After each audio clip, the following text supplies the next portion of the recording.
Diyan na may aduana po, distributor ng Tigong. Saan yung Ito po, may isa po kaming product na mini oil po siya, na maganda po siya sa pang-travel, pang ano po sa sakit ng ulo, sakit ng tiyan. Halimbawa po may mga sugat kayo, kagat ng langgam, kahit ano pong kagat ng mga insekto po, maganda po siya. Tapos po, pag may inuubo po kayo, sinisipon, okay din po siya, maganda po siya at mabango po siya. Hindi po siya masangsang sa amoy katulad sa ibang mga haplas po na ginagamit natin.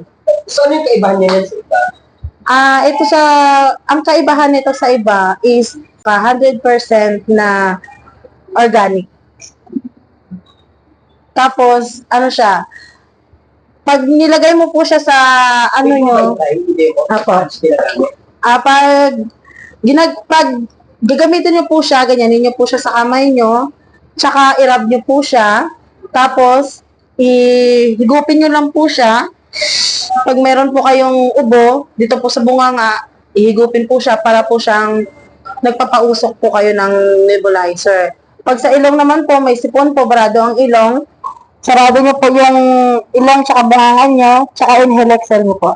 Ganyan po siya. Para pumasok po yung lamig niya sa loob at saka yung mga plema nyo, lumabas din po siya. So, if you have, personal testimonial, ano yung using that product? Ito po, sa akin po, ginagamit ko po siya pag may mga lagnat po ako, yung mga anak ko pag may lagnat, inuubo, sinisipon.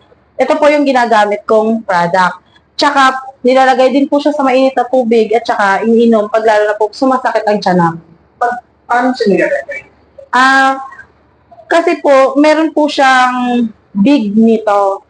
Ngayon po, pag mini oil lang po ang ano ko sa bahay, naabusan po ako ng big, tinatanggal ko po siya.